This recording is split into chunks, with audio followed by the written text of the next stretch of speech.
Hello, welcome to all. आइए देखते हैं क्लास 10th न्यूमेरिकल क्वेश्चंस के पार्ट थर्ड में। इसमें हमने क्वेश्चन नंबर 1 से 4 तक हमने इसके पहले दूसरे पार्ट में बता दिया था। क्वेश्चन नंबर 5th और 6 को हम देखेंगे थर्ड पार्ट में। हमारा इस क्वेश्चन को लेने का मेन उद्देश्य पर्पज क्या है कि आप लोग न्यूमेरिकल्स के फार्मूले याद कर पाएं और न्यूमेरिकल कैसे सॉल्व होता है ये जान पाए। ठीक, तो आइए क्वेश्चन की तरफ देखते हैं। क्वेश्चन में कहा गया है किसी परिपथ में 10 एम्पियर की धारा। तो हमने बताया था कि कोई भी क्वेश्चन रीड करना अगर, तो रीड करते समय उसकी लिस्ट बना लेना कि क्या क्या चीज आपको दिया हुआ है, गिवन क्या क्या। तो क्या दिया है, एम्पियर दिया, तो धारा दिया है। धारा क्या दिया है, आई की वैल्यू 10 एम्पियर दी है। कि धारा प्रवाहित की जाती है परिपथ में लगे ओम, मतलब आर की वैल्यू कितना हो जाएगा, 2 हो जाएगा। प्रतिरोध वाले चालक में प्रति सेकंड उत्पन्न ऊष्मा बताना है। ऊष्मा का मतलब एच बताना है। क्या बताना है, एच की वैल्यू हमको निकालना है। तो यहाँ से हम फार्मूला जो लगाएंगे उस पर हम सोचेंगे। तो फार्मूला हमने याद जो करवाया था वो आप थोड़ा सा ध्यान करिए। W बराबर का होता है वी आई और टी, फिर W बराबर का होता है आई स्क्वायर आर और टी, फिर W बराबर का होता है वी स्क्वायर और टी अपॉन का आर। ये 3 फार्मूला होते हैं। ठीक, ऊष्मा के लिए क्या करते हैं हम, 4.2 से इसको डिवाइड कर देंगे तो हमको ऊष्मा मिल जाएगा। ये W का मतलब काम का फार्मूला है। सबके नीचे अगर हम H की वैल्यू निकालना होगा तो यहाँ लिखेंगे H बराबर का वी आई और T अपॉन का 4.2, और ये कैलोरी ऊष्मा होता है इसका असाइनमेंट। H बराबर का होता है आई स्क्वायर आर और T अपॉन का 4.2, और H बराबर का वी स्क्वायर T अपॉन का आर इंटू का 4/2। सभी में कैलोरी लिखा जाता है या CAL लिखा जाता है। इसका मात्रक होता है ऊष्मा का। हम फार्मूला लगा देंगे। हमको देखो आई की वैल्यू पता है, आर की वैल्यू पता है, और एच, आई आर और एच। देखो प्रति सेकंड पूछ रहा है ना यहाँ पे, मतलब टी की वैल्यू दिया हुआ कितना दिया है, 1 सेकंड। टी की वैल्यू कितना दिया है, 1 सेकंड। अब हमको फार्मूला अप्लाई कर देना है। तो हमको वी आई टी, देखो आई आर एच और टी के बीच संबंध, वी एच आई आर और टी के बीच का संबंध यहाँ पे है। आई वी तो इसमें है नहीं, आई आर टी, और ये वाला दूसरा वाला फार्मूला हमको लग जाएगा। हमको पहले पता करना है कि क्वेश्चन में क्या क्या चीज दिया है, फिर उसके बाद फार्मूला सर्च करना है। ठीक, तो फार्मूला ये सर्च हो गया, यहाँ से लगेगा, तो ये लगेगा v बराबर का आई स्क्वायर आर टी एच बराबर, आई का वैल्यू कितना दिया है, 10, तो 10 एम्पियर का होल स्क्वायर इंटू आर कितना दिया है, 2, इंटू टी की वैल्यू कितना दिया है, 1 सेकेंड।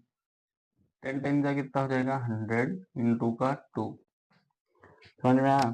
तो ऊष्मा का मान कितना होगा, 200 कैलोरी। हिंदी में लिख लो 200 कैलोरी। ठीक, समझ आया? तो जो W का जो फार्मूला होता है उसी फार्मूले से हम H की वैल्यू, ऊष्मा की वैल्यू निकालते हैं। तो W का फार्मूला हमको एक फार्मूला और पता है, उसी सारे फार्मूले से ये फार्मूला आया है। ठीक है, तो W वाले फार्मूले से ही सारे फार्मूले आए हैं। यहाँ पे ये H की वैल्यू निकालना होगा तो W के फार्मूले में हम क्या करेंगे, 4.2 से डिवाइड कर देंगे, तुमको H की वैल्यू निकलेगा। ऊष्मा ऊर्जा की वैल्यू निकालना है तो आपकी W की ही वैल्यू ऊष्मा ऊर्जा की वैल्यू होगा। नेक्स्ट क्वेश्चन में देखो दिया हुआ है, किसी परिपथ में लड़कियों का एक अलग से ट्रेंड चल अरे कहना क्या चाहते हो? रहा है आजकल कि लड़कियां रूम के अंदर डांस करेंगे, रील्स बनाएंगे कि कोई ना देखे, फिर सोशल मीडिया पे अपलोड करेंगे कि पूरी दुनिया देखे, उनको व्यूज मिले, उसको फॉलोअर्स बने। क्वेश्चन नंबर 6, किसी परिपथ में 10 एम्पियर की धारा प्रवाहित की जाती है तो परिपथ में लगे 2 ओम प्रतिरोध वाले चालक प्रति सेकंड में प्रवाहित ऊर्जा की गणना करना है। सेम क्वेश्चन है, बस यहाँ ऊष्मा की गणना करना है इसलिए 4.2 आ गया, और यहाँ पे ऊर्जा की गणना है इसलिए W की वैल्यू ही आएगा। धारा आई की वैल्यू कितना दिया है 10 एम्पियर, आर की वैल्यू कितना दिया है 2 ओम, और टाइम की वैल्यू कितना दिया है 1 सेकेंड। इस बार हमको क्या बताना है W। तो W बराबर का हमको फार्मूला याद है, W बराबर का हमको फार्मूला याद है बी आई और टी। फिर एक बार याद है कि B I square R T. फिर W बराबर का याद है बी स्क्वायर और बी स्क्वायर टी अपॉन का आर। यही पता है ना, ये 3 फार्मूला है। तो इसी 3 फार्मूले में जिसका संबंध लग रहा है उसको लगा दीजिए। तो इस 3 फार्मूले में किसका संबंध आ रहा है आई आर टी और W, I R W I R और टी का संबंध। तो सेकंड वाला फार्मूला लग जाएगा। इसमें देखो 1 2 3 4 चीज दिया है, 3 चीज आपको क्वेश्चन में देगा और एक चीज आपसे पूछेगा। देखो यार 1 2 3 चीज 3 चीज दिया रहेगा, एक चीज आपको बताना पड़ेगा। तो यहाँ पे W बराबर आई आर टी लिखा है, तो आई की वैल्यू लगा दो यहाँ पे, W बराबर आई आर और टी। W बराबर का आई की वैल्यू 10 का स्क्वायर मल्टीप्लाई आर की वैल्यू 2 और टाइम की वैल्यू 1 हो जाएगा। ये वैल्यू आ गया। तो 10 का कितना हो जाएगा स्क्वायर 100, मल्टीप्लाई क्या करेंगे 2 इंटू का 1, ये कितना होगा 200। ठीक, इस बारी क्या होगा जूल होगा, क्योंकि कार्य की ऊष्मा की इकाई क्या होता है जूल होता है, या कार्य क्षमता की गणना या ऊर्जा की इकाई क्या होती है जूल होती है, इसलिए इसको जूल लिखा जाएगा। इसके पहले वाले वीडियो में हमने जो फार्मूला याद करवाया था आप लोगों को, ये बताया था कि W बराबर का Q बराबर का N और E, Q बराबर का I और T, फिर NE बराबर का I और T। जहां पर N था नंबर ऑफ इलेक्ट्रॉन था, E इलेक्ट्रॉन का चार्ज था, I विद्युत धारा था और T समय था। ठीक, फिर एक फार्मूला और आता है V बराबर का W अपॉन का Q, ये फार्मूला आता है। फिर W बराबर का क्या आता है, सॉरी W बराबर का आ जाएगा V इंटू का Q। ये बात समझ में आया। देखो हम इस फार्मूले तक पहुंचने की कोशिश कर रहे हैं। W बराबर क्या आएगा V इंटू का Q।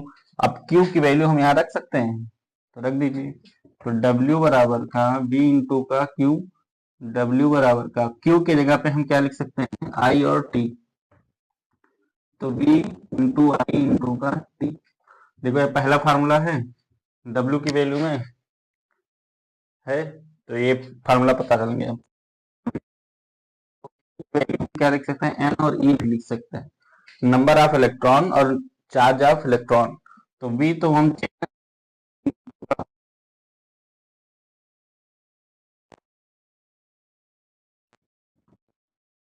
ठीक, फार्मूले से आपको फार्मूला निकालना आना चाहिए, तो आपको याद नहीं करना पड़ेगा। हमने 2 फार्मूला कहा था खाली याद करने के लिए, ये वाला और ये वाला। ठीक, पूरा फार्मूला निकल रहा है। फिर यहाँ पे देखो Q की वैल्यू हम 2 बार रख चुके हैं, हमको B की वैल्यू रखना पड़ेगा। तो B बराबर का हमने बताया था, B बराबर का बताया था R और RT।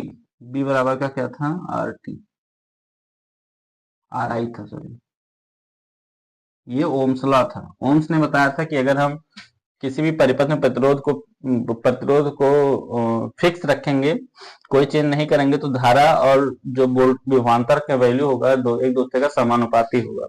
तो हमको B की वैल्यू RT पता है, तो B की जगह पे इस बार हम RT लिखेंगे।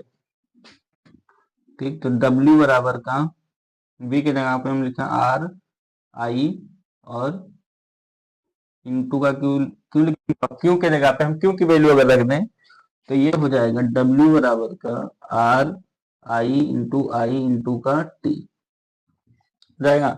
ये 2 बार आई आया तो ये I का स्क्वायर हो जाएगा, I स्क्वायर RT। ये कौन सा फार्मूला आ गया, दूसरा वाला आ गया। ऐसे हम B स्क्वायर RT की वैल्यू भी रख सकते हैं, निकाल सकते हैं। ठीक, तो आपको अगर 1 2 फार्मूला 3 फार्मूला आ रहा है तो आप सारे फार्मूले निकाल सकते हैं। ये फार्मूला कहीं बुक में आसमान से नहीं गिरे। ठीक है, बुक में जो पहले की थ्योरी था उसको जोड़ के रखे इसको बनाया गया है। इसको आप भी बनाना सीख सकते हैं। बस आपको थोड़ा सा मेहनत करने की जरूरत है। आपको पहले वाले फार्मूले याद होंगे तो ही बाद वाले फार्मूले बनेंगे। ये हमने फार्मूला याद करवाया था, आपको एक बार फिर से याद कर लीजिए।